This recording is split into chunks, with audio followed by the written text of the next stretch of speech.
Hello! Thanks to bpay for sponsoring this video and letting me try out their new devices. But what is bpay, you screech? Well, it's a new way to pay from Barclaycard. The idea is that it makes things easier and fits seamlessly into your life rather than being an extra hassle. Basically, you have a top-up account that can be accessed anywhere that accepts contactless payments.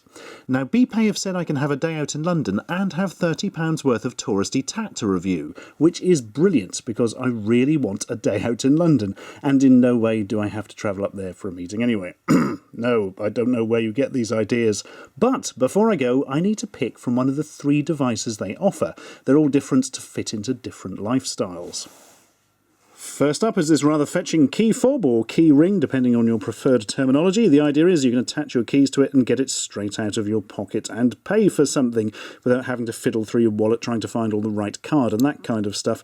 Pretty good, but not the kind of thing I'm looking for on this trip, I don't think. Second is the band. Attach it to your wrist and you can immediately pay for stuff just by waving your arm over it like you're living in some sort of amazing space future.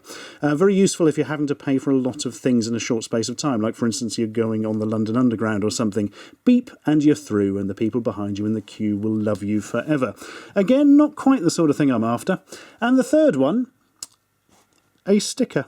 Simple as that.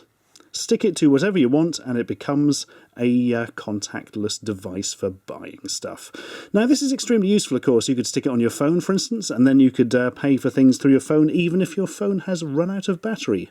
But that's not the way I'm going to be doing it. I, of course, want something sleek, something beautiful, something that I would not be worried to have with me at all times. I think it's got to be the Power Glove. All together now. I love the Power Glove. It's so bad. There, we've got that out of the way. Because I've worked out that by attaching this to the palm, this is the first time one of these devices has ever been useful. So, that's my payment method chosen, and now off to London for some sightseeing. And then I shall use my amazing super high-tech microscopic hidden video camera to film my purchasing of touristy tat.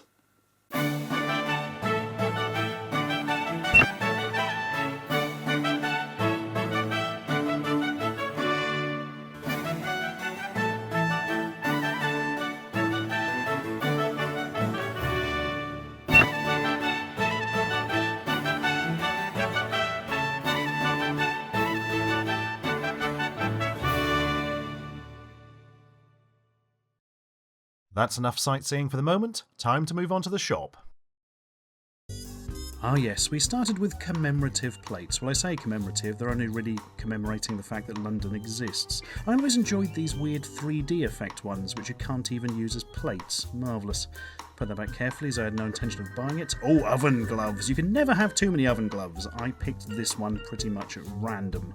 And now, that's tourist staple snow globes. This one apparently being reminiscent of the time London melted. Give it a shake, does it work? No. Marvellous. Definitely get one of those for review, just what I always wanted. And generic tins of mints. They do these for everything these days. Do you think all the mints come from the same factory? I've never understood these weird fake signs so you can pretend your house is somewhere in London when it isn't. Again, you're probably not going to fool anybody. I mean, Buckingham Palace? Is your house that nice? I'm jealous if it is. The world's least impressive watches. Weird colours, but they have got Union Jacks on the box. And inexplicably near them, magnets that profess your love for the certain breed of pet you own. Rhodesian Ridgeback there, which I thought was a dragon from Harry Potter, but never mind. And somebody loves their Rottweiler. Lots of toy buses and taxis and other such things, although I was more intrigued with this model of Tower Bridge that has a pencil sharpener in it. What more could you want from life? Definitely had to have one of those. And of course, Granny's favourite, tea towels! All hideous. And speaking of hideous, here's some particularly unpleasant magnets for the fridge. There is of course no better way to chip all the paint off your new fridge door than with one of these. And past the candles, commemorative silver-plated spoons, my absolute favourite. So many t-shirts. So very many. Not all of them with local place names on. And of course the classic, my boyfriend went to London and all I got was this lousy t-shirt, possibly the world's oldest and least funny joke. novelty bottle openers, which some inexplicably say Scotland and Wales on, which is an odd thing to buy in England, but whatever, maybe it saves you buying them when you travel on later. Nothing says England like a Barack Obama mask. And good old key rings. I bought one of these weird liquid-filled ones, which then leaked on the way home, so that's the end of that. Also decided to grab hold of this weird puzzle cube-looking one, and round the corner I discovered a whole load of little cars, none of which actually appeared to have been put together properly, but I had a taxi one anyway, because hey, that's what we do on this channel. And this is where we nearly came a cropper, because strangely enough, the person working behind the till didn't really want me to stick my weird 80s toy over his contactless machine. But I convinced him, and it worked, so I had time for some more sightseeing.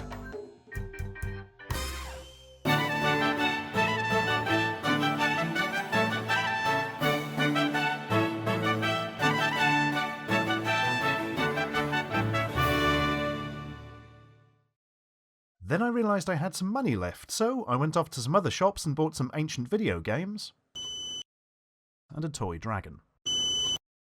Don't judge me.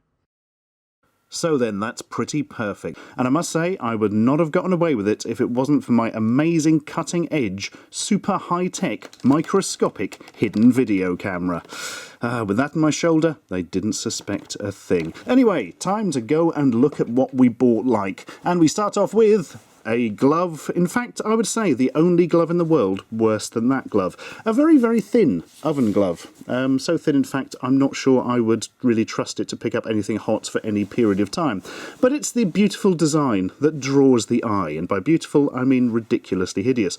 Also, what on earth is going on with this printed brown splodges all over it? It kind of looks like it's been burnt, despite the fact it's never actually been used. But it's the spelling that really makes it. Anybody fancy a visit to Adderley Circus, where Piccadilly Circus has somehow lost the first two letters of its name and gained an extra S on the end? Well, anyway, that makes a great gift for people who like oven gloves but really hate correct spelling. Next up, a globe of snow.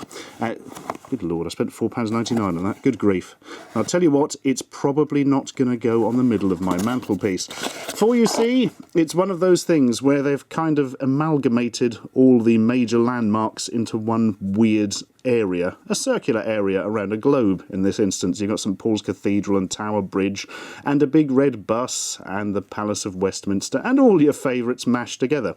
And then they've mashed them together again in the globe in the middle, except rendered even more poorly. Also, why is the telephone box in there considerably larger than the bus? This is frankly a bit weird. It looks like the whole thing is sinking or melting in some manner. And on the back, an extra one, the London Eye. Well, it looks more like a sort of pastel sweetie based loosely on one of those wheels that pirates use to control galleons more than the London Eye. But hey, that's good enough for us. But the big question is, does it snow? Unlike the one in the shop, yes it does. Well, I say snow, it looks more like just a load of dandruff trapped in a big pustule or something. There's a nice image for you as we move on to spoon. Spoons make everything better, except maybe this one. This was actually the only design of this type left in the shop, so I immediately went for it. There's, you know, maybe it's rare, or so, who on earth am I kidding? Yes, collectible souvenir. I don't know who would collect such things, but there we are. And it is, according to the back, silver plated. Either that or it's a silver player. I can't quite make out from there. It's got a coat of arms in the actual spoon bit, which is great because it means dirt and bits of food and stuff can get stuck in it and then you can't clean it out. Well, I say clean it out. I suspect actually this would not survive one cycle in the dishwasher. And on top, again, the London Eye, maybe. It looks more like a cog that's fallen out of some kind of ancient mechanism. But there we go. You go over there and we don't ever have to think about you again. Pencil's broken. If only I had some way to fix it.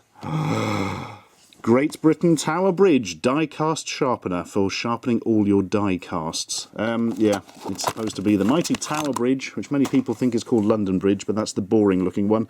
I think Tower Bridge is a bit longer than that in real life, isn't it? Notice they've got the ramps up so that James Bond can come along at high speed in an expensive car and then leap over it as exciting music plays, because that happens all the time in England. Yeah, it's literally just a slightly ugly thing. that they have glued a pencil sharpener to the bottom of. So I imagine it will probably work quite well, because let's face it, what is there to go wrong? Yep, here we go. Really glad I'm depositing these directly on the sofa. Forgot to put anything down. Well, now all my pencils will be sharp as I shove them into a national landmark and twist them around.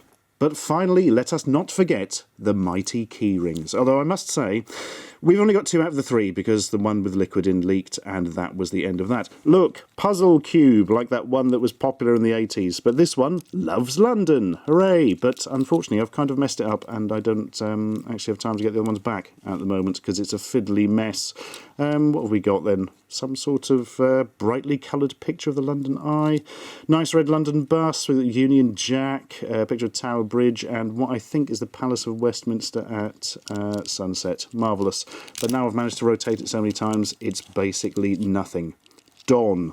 If your name is Don, this is the key ring for you. You can tell people you love London with it, or you can just use it to show people your name. It has many uses. And finally, the mighty taxi. Look, it's a London taxi. It's got that written on it. Because frankly, I wouldn't be entirely sure what this was. It's a very loose design. There's no sort of sharp edges on it or anything. It kind of looks like it's been grown out of something as opposed to designed. It was also one of the very few ones in the shop where the wheels and things hadn't dropped off. And it's covered with dust, so it's probably been in there for many years. I could hazard a guess as to why, frankly. Do the wheels work? Not really. Anyway, thanks to bpay for making my London Tat dreams come true. And if you want to check out their devices, have a look in the description below, or wherever it is on the device you're using.